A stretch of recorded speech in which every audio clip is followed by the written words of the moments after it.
మళ్ళీ కేసీఆర్ గారు 5వ ఐటమ్ 17 ఫిబ్రవరి 2015, అది కేసీఆర్ గారి జన్మదినం. ముఖ్యమంత్రి అయిన తర్వాత మొదటి బర్త్డే. ఆయన బర్త్డే ముఖ్యం కాదు, తెలంగాణకు గోదావరి జలాలు ముఖ్యమని కేసీఆర్ గారు స్వయంగా మహారాష్ట్రకు వచ్చి అక్కడ ముఖ్యమంత్రి గారిని, నీటిపారుదల మంత్రిని ఆయన కలిసి బతిలాడిండు. మాకు ఎట్లన్నా తమ్మిడిహట్టి దగ్గర అనుమతి ఇవ్వండి, మేము కట్టుకుంటాము అని 17 ఫిబ్రవరి 2015 నాడు కేసీఆర్ గారు వచ్చి కూడా రిక్వెస్ట్ చేశారు. ఆయన దేవేంద్ర ఫడ్నవీస్ గారు అందరూ మేము పోరాటాలు చేసినాం, నాది విదర్భ ప్రాంతం, మా చిన్నమ్మ ఒక ఆమె ఎవరు ఎమ్మెల్సీ ఉంది, ఆమె అరెస్ట్లు అయింది, మీరు ఆమెను పోయి బతిలాడంటే ఆమె ఇంటికి పోయి బతిలాను నేను, ఆ ఎమ్మెల్సీ గారింటికి. నో ససేమిరా అన్నారు. అన్ని ప్రయత్నాలు చేసినాం, అయినా కూడా వాళ్ళు ఒప్పుకోలేదు. సరే, ఇంతలో ఏం జరిగింది? ఇట్లా చెప్పుకుంటూ పోతే మేము చేసిన ప్రయత్నాలు అంటే ఇట్స్ నాట్ దట్ బీఆర్ఎస్ ఓవర్ నైట్గా దీన్ని మార్చే ప్రయత్నం చేయలేదు.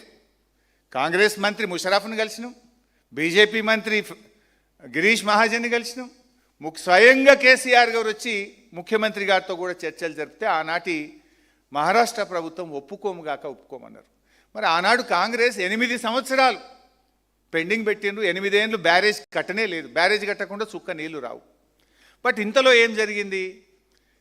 కేంద్ర ప్రభుత్వం నుంచి 3 లెటర్లు వచ్చినాయి. 1 కాదు, 2 కాదు, 3 లెటర్లు. అంటే మేము సైమల్టేనియస్గా వీటి అనుమతులు సాధిద్దామని ఢిల్లీలో సెంట్రల్ వాటర్ కమిషన్లో పర్సూ చేసినాం. ఇటు మహారాష్ట్రను తమిళహట్టికి ఒప్పించే ప్రయత్నం చేసినాం, ఇటు పనులు జరిపినాం. ఇప్పుడు రేవంత్ రెడ్డి 6,000 కోట్లు మా హయాంలో అయినాయి అన్నాడు. మీ హయాంలో 3,000 కోట్లు ఉట్టికనే దొబ్బిర్రు, పనిచేసింది 3,000. కానీ బీఆర్ఎస్ వచ్చినాక ప్రాణహిత చేవెళ్ల పనులు మరో 5,000 కోట్ల రూపాయల పనులు చేస్తూనే ఉన్నాం. అటు మహారాష్ట్రను ఒప్పించే ప్రయత్నం చేస్తూనే ఉన్నాం. ఇంకొక వైపు ఢిల్లీ నుంచి అనుమతుల సాధన కోసం సెంట్రల్ వాటర్ కమిషన్ను పర్సూ చేసినాం. సెంట్రల్ వాటర్ కమిషన్ నుంచి వీళ్ళు 8 ఏళ్ళు గవర్నమెంట్ ఉన్న అనుమతులు లేలే. ఢిల్లీలో కాంగ్రెస్ గవర్నమెంటే వీళ్ళది, కానీ ప్రాణహిత చేవెళ్లకు హైడ్రాలజీ అనుమతే రాలే. మేము అక్కడ సైమల్టేనియస్గా చేస్తే ఢిల్లీ నుంచి 3 ఉత్తరాలు వచ్చినాయి.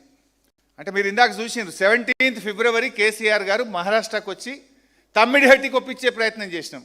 ఇంతలో 18 ఫిబ్రవరి, ఒకసారి లెటర్ డేట్ చూపి, 18 ఫిబ్రవరి డేట్ చూడండి, 18 ఫిబ్రవరి 2015 ఎవరు రాసిండ్రు?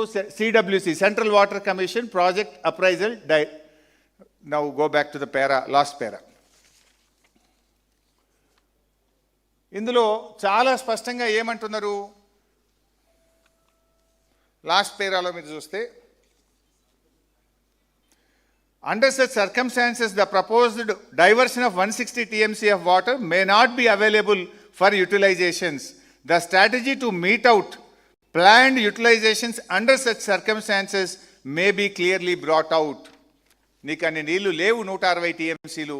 మరి పైన ఎగువ రాష్ట్రాలు వాడుకున్నప్పుడు, ఎన్విరాన్మెంటల్ ఫ్లోస్ వదిలిపెట్టినప్పుడు మీకు 160 TMCల నీళ్లు లేవు అని కేంద్ర సెంట్రల్ వాటర్ కమిషన్ ఫిబ్రవరి 2, 2015లో ఇచ్చిన ఇది అధికారిక లెటర్. ఇది ఫిబ్రవరి 18.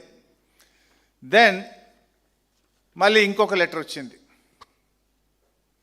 ఇంకొక లెటరు 4th March 2015, అది కూడా పెట్టినాను. This is 4th March 2015 letter from central water commission. ఇదేనా డేట్ ఉందా? Yes, 4th March 2015. Now come to the last para, page number 12 అనుకుంటా, paragraph number 12. It is evident from detailed water, paragraph number 12, yes. It is evident from detailed water availability studies carried out by project authorities and his office in last few years, the net water availability at the barrage location is about 165 TMC at 75% dependability, which includes perceived surpluses from the share of upper riparian states. Assuming the utilization of upper riparian states to 75% availability of 63 TMC. అక్కడ 165 ఉన్నాయి, కానీ ఎగువ రాష్ట్రాలకు చెందిన 63 TMCలు వాళ్ళు కట్టుకోకపోవడం వల్ల ఇప్పుడు కిందికి వస్తున్నాయి. ఆ 63 వాళ్ళు కట్టుకున్నప్పుడు నీకు 165 రావు, నీకు ఉండేది 102 మాత్రమే అని స్పష్టంగా సెంట్రల్ వాటర్ కమిషన్ చెప్పింది. చెప్తూ పైకి వన్ బాబు బేసిన్ వైజ్ కూడా చెప్పింది.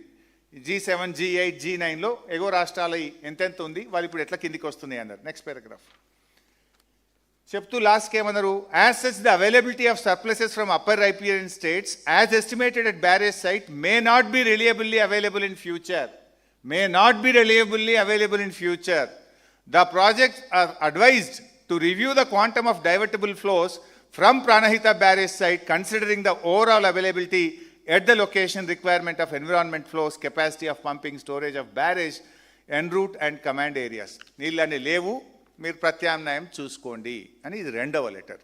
దెన్ థర్డ్ లెటర్, ఒకటిగా మూడో లెటర్ వచ్చింది. ఇది ఉమాభారతి గారు రాశారు. ఉమాభారతి గారిని మనం రిక్వెస్ట్ చేస్తే వారు కూడా రాసినటువంటి లెటర్. ఈ డేటు 13th March 2025, అన్ని మూడు దగ్గరనే వచ్చినాయి. 13th March 2025 ఇది ఉమాభారతి గారు రాసిన లెటర్. వారు ఏం రాసినారు చూడన్నాను కానీ ఫాస్ట్. పేజ్ 3, ఇది అసెంబ్లీలో కూడా రేవంత్ రెడ్డి పేజ్ 1 చదివిండు. నేను వెంటనే మూడో పేజ్ దియవయ్యని నేనన్నా. మూడో పేజీలో ఏమన్నది ఉమాభారతి గారు, దిస్ ఇస్ ద లెటర్. మూడో పేజీలో under such circumstances the proposed diversion of 160 TMC of water may not be available for utilizations. The strategy to meet out the planned utilizations under such circumstances need to be clarified. Last 3 lines. అంటే ఉమాభారతి గారు కూడా 160 TMC నీళ్లు లేవు, ప్రత్యామ్నాయం చూసుకోండి. అంటే దీన్ని బట్టి ఒకవైపు 17 ఫిబ్రవరి 2015 కేసీఆర్ గారే మహారాష్ట్రకు వచ్చి నాయనా ప్రాణహితకు ఒప్పుకోండి అని అక్కడ ముఖ్యమంత్రిని ప్రాధేయపడ్డాం, రకరకాల ప్రయత్నాలు చేసినాం. They said no.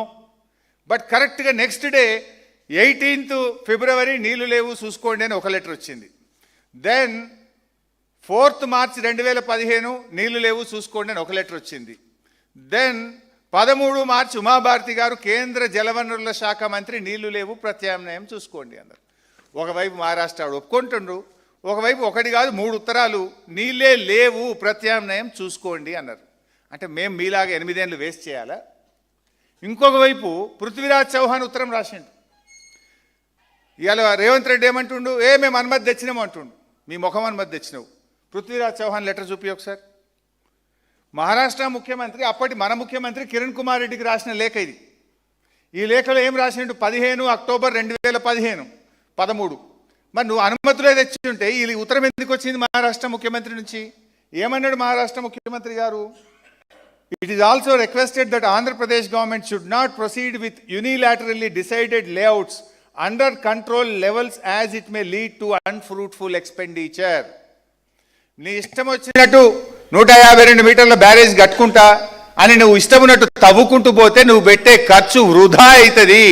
నీళ్ళు ఆ డబ్బులన్నీ నీళ్ళల్లో పోసినట్టే అని మరి మహారాష్ట్ర ముఖ్యమంత్రి మన ముఖ్యమంత్రికి ఉత్తరం రాసిండు. మరి రేవంత్ రెడ్డి నువ్వు అనుమతులు వచ్చినాయి అన్నావు కదనే, మరి అనుమతులు వచ్చి ఉంటే 13 అక్టోబర్ 2013 నాడు మహారాష్ట్ర ముఖ్యమంత్రి నువ్వు కట్టకవయ్యా ఆపయ్యా, నువ్వు ఎవరినడికి కడుతున్నావు, నీ ఇష్టం ఉన్నట్టు కడుతున్నావు బిడ్డ, అవంతా వేస్ట్ అయిపోతుంది అని మహారాష్ట్ర ముఖ్యమంత్రి ఎందుకు ఉత్తరం రాశాడు?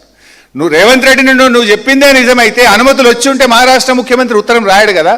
అంటే నువ్వు ఫాల్స్ మాట్లాడినావు, ఫాల్తు మాట్లాడినావు, అనుమతులు రాలేదు కనుకనే ఈ ఉత్తరం వచ్చింది. రేవంత్ రెడ్డి ఇప్పటికైనా ఫాల్తు మాటలు ఫాల్స్ మాటలు మాట్లాడు బంద్ చేయి.